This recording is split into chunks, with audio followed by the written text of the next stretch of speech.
नमस्कार मंडळी, मी नेहाच महाराष्ट्र ब्लॉग्स या माझ्या मराठी यूट्यूब चॅनलमध्ये तुमच्या सर्वांचं खूप खूप मनापासून स्वागत करते. तर मागच्या महिन्यामध्ये मी नाचणीच्या लाडूचा एक व्हिडिओ आपल्या चॅनलला पोस्ट केला होता. तो व्हिडिओ पोस्ट केल्यानंतर मला इतक्या साऱ्या ऑर्डर्स येत आहेत नाचणीच्या लाडूसाठी. माझ्याकडे फक्त नाचणीचंच लाडू नाही तर डिंक, मेथी, पौष्टिक लाडू, ड्रायफ्रूट लाडू, मखाना लाडू असे सर्व प्रकारचे लाडू, याशिवाय आपले बेसन लाडू, रवा लाडू, बेसन रवा मिक्स असे तुम्ही जसं सांगाल त्याप्रमाणे मी तुम्हाला ऑर्डर्स बनवून देते, लाडू करून देते आणि त्याप्रमाणे माझ्या ऑर्डर या स्वीकारल्या जातात. तर मी बेसिक माहिती मी माझ्या एका व्हिडिओमध्ये दिली होती. पण जर कोणी नवीन असेल आणि नव्याने हे माझा व्हिडिओ बघत असतील आज, तर त्यांच्यासाठी ही छोटीशी पटकन मी माहिती देते की माझं ना स्वतःचं फूड बिझनेस आहे. 4 वर्ष झाले. मी आता क्लाउड किचन घरातून स्टार्ट केलेलं आहेत. माझ्या या फूड ऑर्डर्स असतात ज्याच्यामध्ये मी फराळापासून, दिवाळी फराळापासून 4 वर्षांपूर्वी सुरुवात केली होती. तर ती सुरुवात म्हणजे अजूनपर्यंत मी ठेवलेली आहे. ती सुरुवात मी खंड पडू देणार नाही आहे त्याला. तर आता मी या व्यतिरिक्तसुद्धा टिफिनच्या सर्व्हिसेस देते. शिवाय घरगुती कार्यक्रम जे असतात त्याच्यामध्ये पुरणपोळ्यांचा स्वयंपाक, पावभाजी म्हणा किंवा व्हेज बिर्याणी, तुम्हाला जे काही असं हवं असेल त्याप्रमाणे मी ऑर्डर्स स्वीकारते. या ऑर्डर्स मी घरातून करते. तर हे माझं किचन आहे. तुम्ही ते किचन बघू नका. इथे पाणी उकळून ठेवलेलं आहे मी आता, कारण आम्ही उकळून पाणी पितो थंड झाल्यानंतर. तर अशा प्रकारे माझ्या या छोट्या छोट्या ऑर्डर्स मी घरातून सुरुवात केलेली आहे ही. तर याच्यामध्येच मी आता नाचणीचे जे लाडू आहे त्याचा व्हिडिओ मी खूप पोस्ट केला होता. तो खूप व्हायरल झाला होता प्रचंड प्रमाणात. आणि ते लाडू ज्यांनासुद्धा मी दिले त्यांच्याकडनं मी म्हणजे रिप्लाय घेते की कसं वाटतात, किंवा काही लोक स्वतःहून मला मेसेज करून सांगतात की ताई खूप छान झाला होता लाडू वगैरे, असं मला खूप छान सांगतात. आणि खरं सांगू का, जेव्हा मला तुमच्याकडनं असं मेसेज येतो ना, मला खूप छान वाटतं. म्हणजे मी जे काही करते त्याचं मला समाधान मिळतं की मी करते ते चुकीचं नाही करत आहे आज घरात बसून. तर असा हा माझा छोटासा घरगुती व्यवसाय आहे, फूड बिझनेस आहे, जो मी माझ्या त्रिशूला आणि माझ्या घरातली सगळी कामं सांभाळून हा व्यवसाय मी माझा चालू ठेवलेला आहे. तर असंच माझं आता लाडूंची ऑर्डर आहे. लाडूच तयार करणार आहे मी आता, सुरुवात करणारच आहे. त्यापूर्वी हा तुमच्याबरोबर व्हिडिओ शेअर करत आहे. जर तुम्हालासुद्धा काही अशा लाडूची ऑर्डर म्हणा किंवा घरगुती कार्यक्रम तुमच्याकडे असतील, तुम्हाला ऑर्डर्स द्यायचे असतील, तर मी माझा नंबर डिस्क्रिप्शन बॉक्समध्ये मेन्शन करते, शिवाय स्क्रीनवरसुद्धा मेन्शन करते. तुम्ही मला संपर्क करू शकता. मी राहायला पुण्यामध्ये कोथरूडमध्ये आहे. तर नक्की तुम्ही मला ट्राय करा की ऑर्डर देण्यासाठी तुम्हाला नक्की आवडतील, ही मला पूर्णपणे खात्री आहे.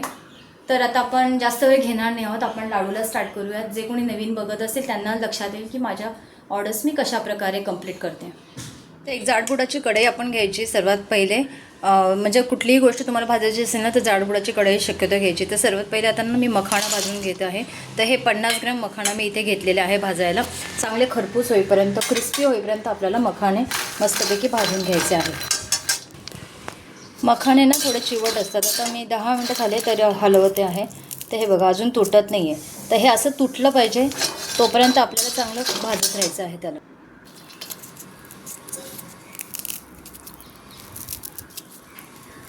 अशा प्रकारे जेव्हा आपला ह्याचा भुगा होतो ना मखाण्याचा, तेव्हा समजून घ्यायचं मखाना चांगला भाजला गेला आहे. तर आपण आता मखाणे ना मोठ्या घमेल्यामध्ये काढून ठेवूयात गारवायला. ते बघा मखाना असं मोठं घमेले घेतले, घमेल्यामध्ये ॲड केलेले आहेत आपण. हे आपल्याला सर्व ड्रायफ्रूट्स इथे आपण काढून ठेवले आहेत. आता सुकं खोबरं घेऊयात. सुकं खोबरं चांगलं भाजून घ्यायचं आहे आपल्याला.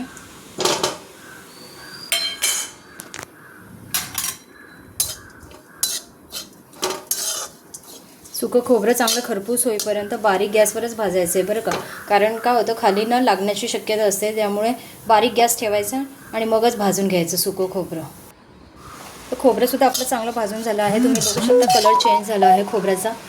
तपकिरी रंग येईपर्यंत आपल्याला खोबरं चांगलं भाजून घ्यायचं. तर खोबरंसुद्धा घमेल्यात काढून ठेवूयात आपण.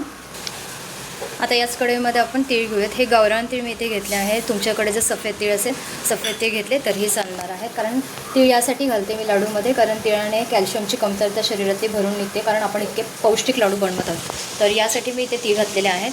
तर तेसुद्धा आपल्याला 1 मिनिटभर चांगलं हलवून घ्यायचे आहेत. तर आता मी तीळ काढून ठेवलेलं आहे. आता आपण इथे साजूक तूप घेऊयात.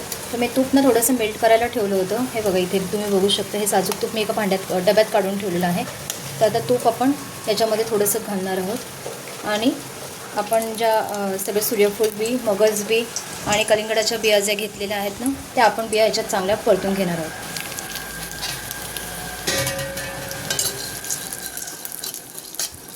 तर चांगल्या खरपूस होईपर्यंत परतायचे आहे. त्याचा कलर बदलतो. आपण तुपावर परतत यासाठी आहोत, कारण तुपावर परतल्याने ना त्या खमंगसुद्धा लागतात आणि जास्त काळ हे लाडू टिकतात.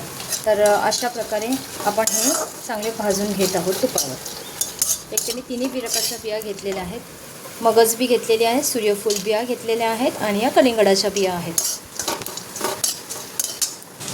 तर आता इथं आपण अक्रोड घेतलेले आहे, बदाम, काजू असे सगळे घेतलेले आहेत.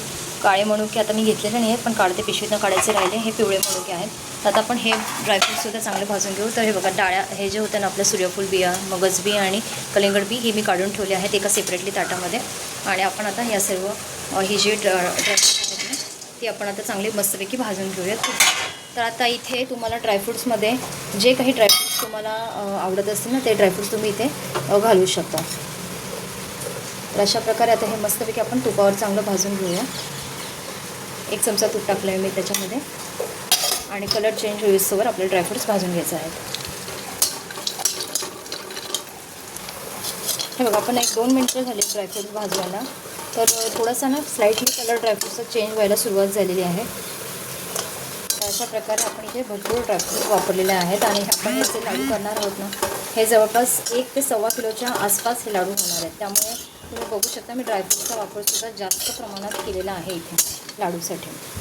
आता ड्रायफ्रूट्स आपण झालेले आहेत भाजून, ते एका त्या घमेल्यात काढून घेऊया. त्याच आता हे जे आहे हे नाचणीचं पीठ घेतलेलं आहे आपण आणि कढईमध्ये आपण साजूक तूप टाकलेलं आहे वितळायला. तर आता आपण हे जे आता हे मी ना मोठं भांडं घेतलेलं आहे, पण हे साधारण ना 3 वाट्या, 3 भरून वाट्या, म्हणजे आता ही जी वाटी घेतलेली आहे ना, या वाटी 3 फूल भरून वाटी एवढं मी हे पीठ घेतलेलं आहे साधारणपणे. हे अंदाजे सांगत आहे मी, पण तुम्ही इथे वाटीच्या प्रमाणात जरी म्हटलं ना तरी खूप सोपं आहे. तुम्ही जेवढं पीठ घेताल ना तेवढाच इथे आपल्याला गुळाचा आवश्यकतेप्रमाणे वापर करायचा आहे. जर तुम्हाला जास्त प्रमाणात गोड हवे असतील ना लाडू, तर तुम्ही गुळाचं प्रमाण वाढवू शकता. तर पण नॉर्मल जर पाहिजे असेल ना, कारण आता हे बघा, तुम्ही ते ड्रायफ्रूट्स बघितले तर इतके एवढ्या प्रमाणात ड्रायफ्रूट्स आपण घेतलेले आहेत. आणि आता हे नाचणीचं जे प्रमाण म्हणाल ना, तर एवढ्या प्रमाणासाठी बरोबर 3 वाटी नाचणी जर आपण घेतली तर 3 वाटी गूळ बरोबर होतो, किंवा 4 वाटी नाचणी घेतली तर 4 वाटी गूळ घ्यावा. ते अगदी योग्य असं प्रमाण आहे हे सर्व. तर हे ज्या बिया आहेत ना, ह्या वरनं मी टाकणार आहे नंतर शेवटी, म्हणून मी साईडला काढून ठेवलं आहे. आणि हे जे आहे आणि हे सर्व जे आहे ना, हे थोडंसं थंड झाल्यानंतर आपल्याला मिक्सरमधून याची बारीक पावडर करून घ्यायची आहे. तर आता तोपर्यंत आता तूप आपलं मेल्ट झालेलं आहे. आपण आता हे नाचणी आहे ती आपण ह्याच्यामध्ये घालून घेऊयात. तूप चांगलं तापलं गेलं आहे आपलं मस्तपैकी. तर आता इथे ना आपल्याला तुपाचा वापर लागणार आहे. तर स्टार्टिंगचे ना एक 7 ते 8 मिनटं आपण ना हे जेवढं तूप आपण ॲड केलं होतं ना, त्या तुपावरच आपण हे पीठ चांगल्यापैकी ना भाजून घेऊयात, जेणेकरून याच्यात कुठल्या गुठळ्या असतील त्या अशा आपण हातानंच मोडून घेणार आहोत. आणि जसं आपल्याला नाचणी भाजताना तूप लागेल तसं तसं आपण तूप ॲड करणार आहोत त्याच्यामध्ये. तर इथे तूप जास्त प्रमाणात नाही, पीठ भाजायला जास्त तूप लागतं. थोडीशी कढई हल्ली म्हणून थोडंसं वाकलं गेलं, कारण मी व्हिडिओ पण एकाच साईडने शूट करत आहे.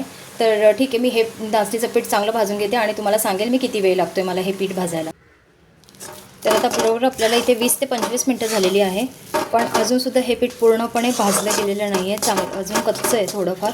तर आता मी अजून याला एक 15 ते 20 मिनटं आपल्याला पीठ चांगलं भाजून घ्यायचं आहे. म्हणजे आपल्याला थोडक्यात ना, आता हे जवळपास ना अर्धा किलोच्या आसपास पीठ आहे. तर अर्धा किलोच्या आसपास जर पीठ असेल तर बरोबर 1 तास पकडून चाला की 1 तास लागतो. म्हणजे 50 मिनटं ते 60 मिनटं, म्हणजे 1 तासाच्या अप्रॉक्सिमेटली थोडा वेळ लागतो पीठ भाजायला. तर आता जेव्हा पीठ चांगलं भाजलं जातं ना, आता हात बघा जड लागतो आहे मला भाजताना.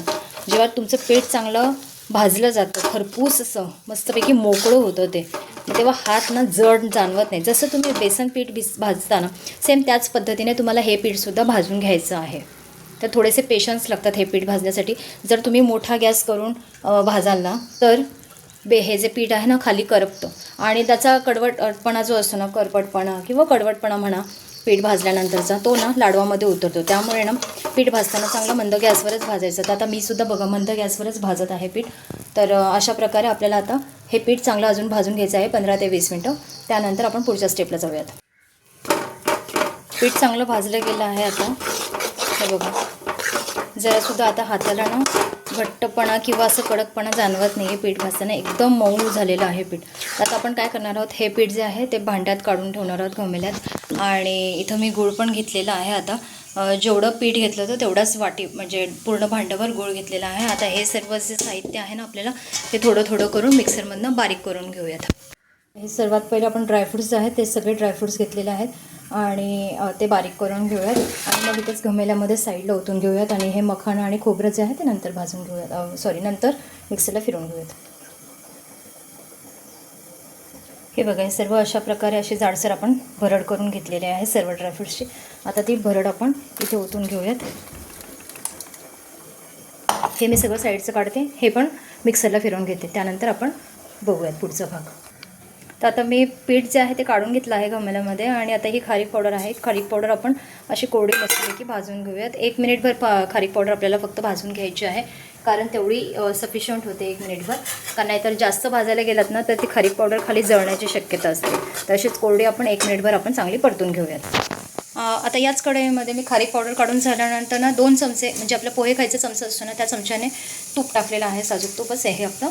आणि त्यानंतर आता हे जे गूळ आहे तो आपण याच्यामध्ये सगळा ॲड करूया. आणि हा ना चांगला गूळ जो आहे तो वितळून घ्यायचा आहे आपल्याला याच्यामध्ये. म्हणजे 1 तारी किंवा 2 तारी कुठल्याही प्रकारचा पाक करायचा नाही आहे, फक्त गूळ वितळून घेण्यापुरतंच आपल्याला याच्यामध्ये गरम करायचं आहे. तर आपण इथे थोडंसं किंचित ना मी पाणी टाकणार आहे, म्हणजे तुम्हाला दाखवते मी त्याला किती पाणी लागणार आहे. तर आता आपण 2 चमचे तूप टाकलं होतं ना, तर अगदी 2 चमचे एवढंसं पाणी घेणार आहोत आपण. हे बघा दिसते तुम्हाला, हे 2 चमचे साधं नुसतं पाणी घेतलेलं आहे, थोडंसं किंचितचं. तर पाक आपण चांगला वितळून घेऊयात. तर हे सर्व आपलं मिश्रण आहे. ही खारीक पावडर आहे, हे खोबरं आणि मखाण्याचं पावडर आहे, इथे ड्रायफ्रूट्सची पावडर आहे, त्यानंतर हे सुद्धा खोबऱ्याचं मिश्रण आहे सगळं. आणि इथं आपण नाचणीचं पीठ आहे. असं सगळं मी याच्यामध्ये घेतलेलं आहे. तर एका साईडला आपण पाक पण करायला ठेवला आहे, तुम्ही बघू शकता. मी कढईवर सिंगल शेगडीवर ठेवलेला आहे पाक करायला. पाक थोडंसं अजून व्हायचं आहे. गुठळ्या दिसत आहेत थोड्या थोड्या याच्यामध्ये. तर आता या गुठळ्या आपण चांगला मेल्ट करून घेऊयात. तोपर्यंत हे सर्व जे आपलं घमेल्यात काढलेलं मिश्रण आहे ते आपल्याला एकजीव करून घ्यायचं आहे. तर एकजीव करताना याच्यामध्ये ना मी 1.5 चमचा सुंठ पावडर घेतलेली आहे, 1.5 चमचा आपलं वेलची पावडर घेतलेली आहे. आणि या थोड्या बिया ज्या आहेत तर मगाशी मी काढून ठेवल्या होत्या त्या बिया. आणि हे पिस्त्याचे असे छोटे तुकडे करून घेतलेले आहेत. आपण हे सगळं याच्यामध्ये ॲड करूयात. आणि आपण हे सगळं मिश्रण ना चांगलं हाताने एकजीव करू. आणि त्यानंतर आता आपण हा गुळाचा पाक याच्यामध्ये ॲड करायचा आहे, जेणेकरून गुळाचा पाक सगळ्या मिश्रणाला समान लागला जातो.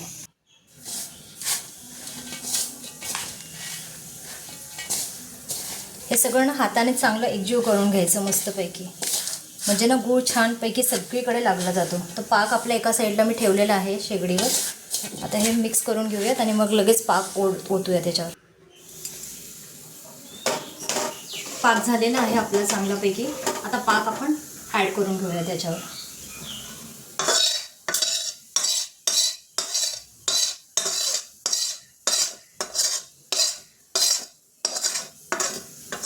पाक ना खूप गरम असतो, त्यामुळे जेव्हा तुम्ही ॲड करताना जरा सावकाशपणे ॲड करायचं. आता सगळं ना हे घमेल्यातलं मिश्रण आहे ते आपण एकजीव करून घेऊ. तुम्हाला दाखवते मी, थांबा. तर हे बघा, पाक ॲड केल्यानंतर असं सगळं व्यवस्थितपणे हलवून घ्यायचं आणि एकजीव करून झाल्यानंतर लाडू वळायचे आपण. गुळाचा पाक ना आता गरम आहे खूप, पण गरम असतानाच ना आपल्याला थोडंसं असं मळायचं. आपण पीठ कसं मळतो तसं आपल्याला थोडंसं मळायचं आहे त्याला, जेणेकरून ना पाक सगळीकडे व्यवस्थित लागला जातो. कारण पीठ आता खूप प्रचंड प्रमाणात गरम आहे आणि गरम असतानाच आपल्याला हे लाडू वळायचे आहेत. तर अशा वेळेस काय करायचं, दोन्ही हातांचा वापर करून आपण पीठ कसं भरतो तसं थोडंसं मळायचं हे. आणि नाही नसेल सोसवत ना तुम्हाला तर थोडंसं तुपाचा जस्ट हात लावायचा आणि मग मळलं तरी चालतं. पण ऑलरेडी आपण याच्यामध्ये तूप चांगल्या प्रकारे टाकलेलं आहे. तर आता आपण लाडू वळायला सुरुवात करूयात.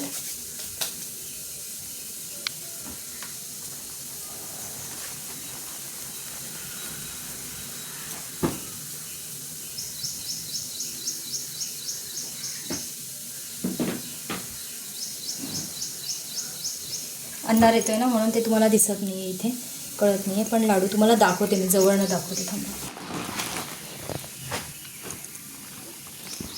ते बघा असा आपला लाडू झालेला आहे मस्तपैकी वळून. असेच आपण बाकीचे लाडू करून घेऊ. तुम्हाला जरी वाटत असलं की तुपकट झाला आहे, तुपकट नाही होतो.